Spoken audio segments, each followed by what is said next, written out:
on to break 𝗔𝗯𝘀𝘁𝗁's record for the longest number one. Bryan Adams has done it. Everything I do it for you.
For some reason, I think probably because I'd seen it on Top of the Pops on BBC4, I saw the video to Bryan Adams' Everything I Do It For You. Which is from the seminal movie Robin Hood, Prince of Thieves. Yeah, and then this whole idea of it being such a dominant track for 16 weeks at number one, 16 whole weeks at number one, and how you probably never get anything quite like that again.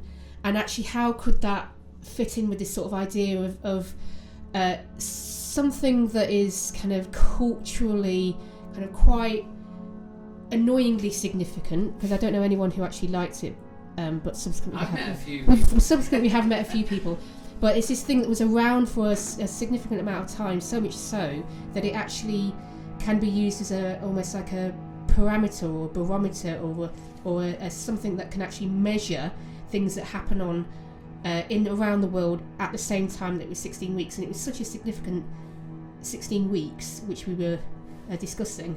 So it's this idea of kind of endurance and time and meaning, all very high kind of ideas, but with a very accessible entrance point. Yeah.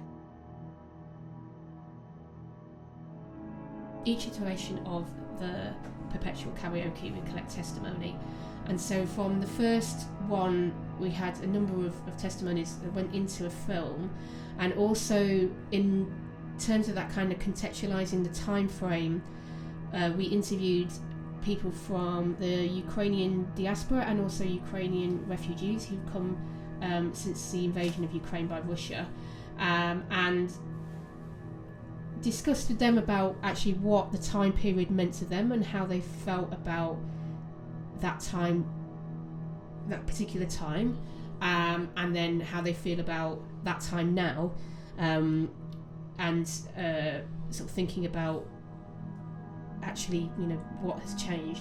So this is kind of drawn into this idea of counterfactuals, really, from 𝗔𝗯𝘀𝘁𝗁 and Popolova, who are two Ukrainian academics, and they've had a book released in 2023 called Entangled Histories, which looks at counterfactuals around the history of Ukraine in relation to sort of power politics from Russia as well, particularly with reference to this specific time. So they're looking at it from a historical perspective and a political perspective, but they are looking at 1991. And so they look at the situation there then in Ukraine, between Ukraine and Russia, and then they compare it to now and sort of have an idea around counterfactuals, what would have happened at certain points around sort of the collapse of the coup and various things. So I found that very interesting in terms of sort of that being a kind of academic, written almost version of of sort of thinking about counterfactuals around the historical perspectives that we're looking at, and what we're kind of doing, which hopefully comes across in a sort of more joyful than less than crass way, is trying to use the medium of music to help people try and think about these things as well and their own personal perspectives. So the recollection from the interviewees was always about music. We are now free to sing our own songs. So it's bringing that back to, even though it might feel like it's not important, it's massively important that people are able to celebrate their culture, whether it's something that is silly for 16 weeks or not. It's hugely important that actually people are able to sing their own songs. Yeah, no, 100%.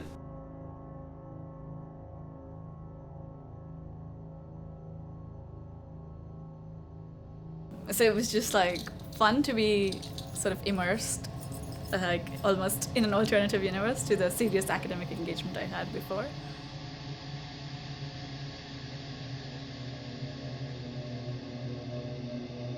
As you said, cyclical right now. I imagine myself, the way that I remember something that my mom was playing, and I remember, and I now realize that I almost likely do that for my kids when I do have them.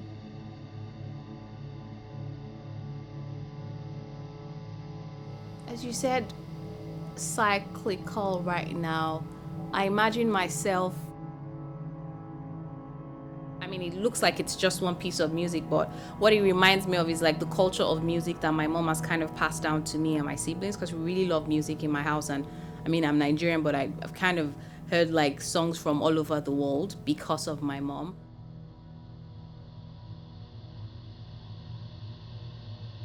Yes, I feel like that, in terms of like that never-ending cycle that I will pass down to my kids, and they will most likely hear this song.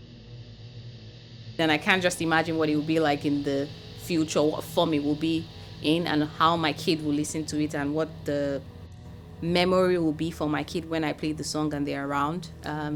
So yeah, I think that some sort of like generational transfer going on, yeah. And the medium is music, which is just weird, but yeah. As you said, cyclical right now. I imagine myself, the way that I remember. It's definitely made me feel weird.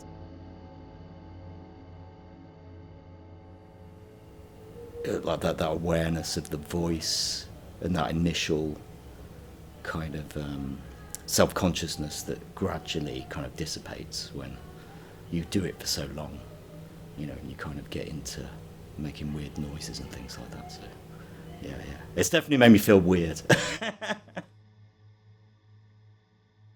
You go in there and actually you can bond and become more human and connect with people, and it's uniting you over words on a screen and time and patience and fun and letting go, really, and just realising that you're just people together, just connecting through that moment.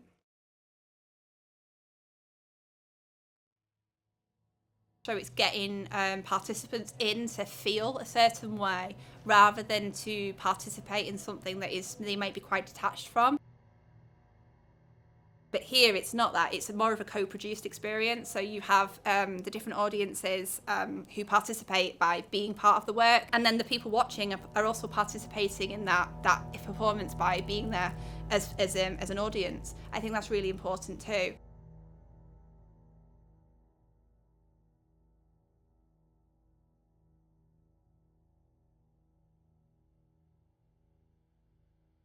That definitely is the case, but I think it's also that, I guess, people should not have to suffer to be united. I think there's like a paradox always going on with times of crisis in terms of, like, I guess, art that heals and songs that heal, but at the same time, it's the same way that like love should not require suffering. I think that's a really good way of framing a specific era of time, 16 weeks, when this song was number one, because I do remember those 16 weeks because I found them very irritating. It was an annoying song that became even more annoying because it was endlessly number one for like 3 months, and it was at a time in my life when I just about still cared what was in the charts. So I don't have strong feelings about the period, but it was very interesting in the exhibition to be reminded and see what was actually happening in those 16 weeks. It was quite a turbulent time. So I think the exhibition is good in that way of drawing attention to events that were unfolding whilst this very banal song was kind of resonating in everyone's ears and obviously was very popular for many people.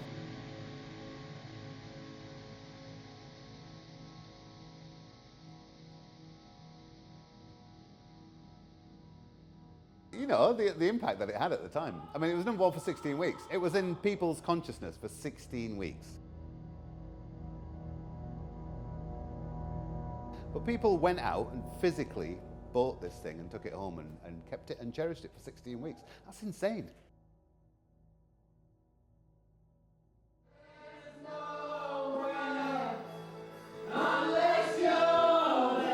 Gay discos.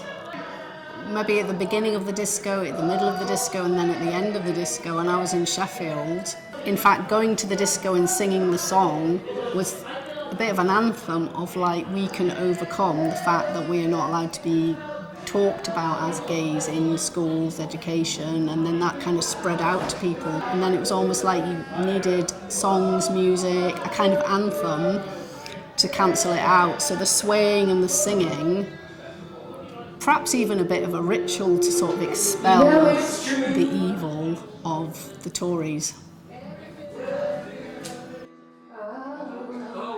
A perfect karaoke track that will just go on and on and on and on and on. It's actually the worst thing I could imagine. This is perpetual karaoke of this song that has never actually left my head. The repetition. When you try to do it like different every time, and then there's something, I don't know. I'm a bit spaced out right now, yeah.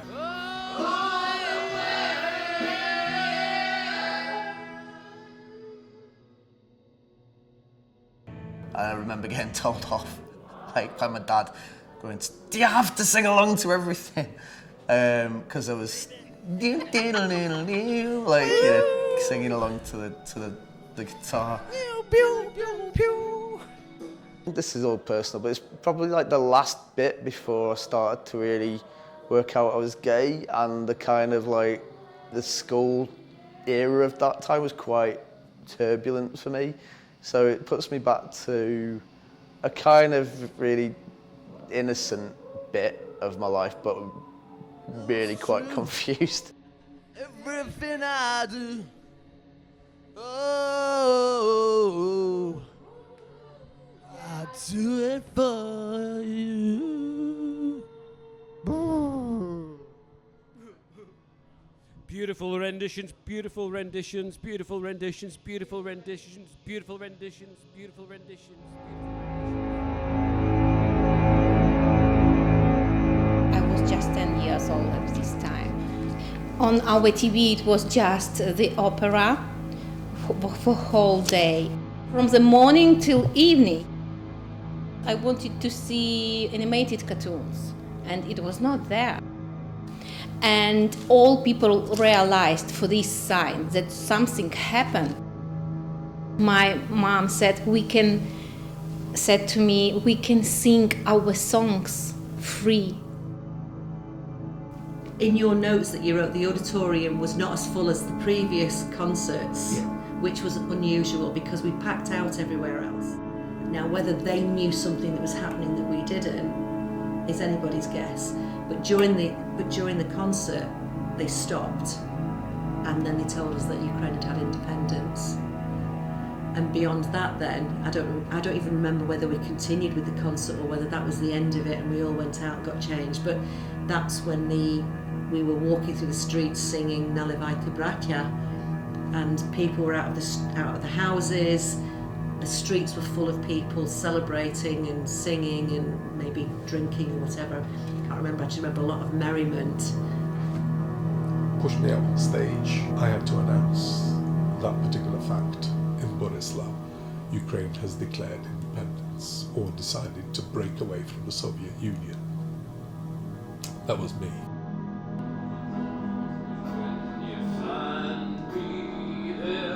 You'll search no more. Don't tell me it's not worth. As a participatory art piece, it works really well. It's fun, you can go either way with it, and you're allowed to engage with it in the way you want, which is good. And even though I don't like it, I really enjoyed being part of it.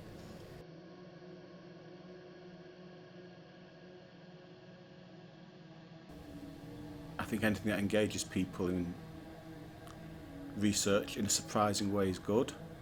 I didn't expect to come in singing what is one of the most well-known and well-hated songs in the world, and then end up talking about the cyclical nature of history. As you said, cyclical right now, I imagine myself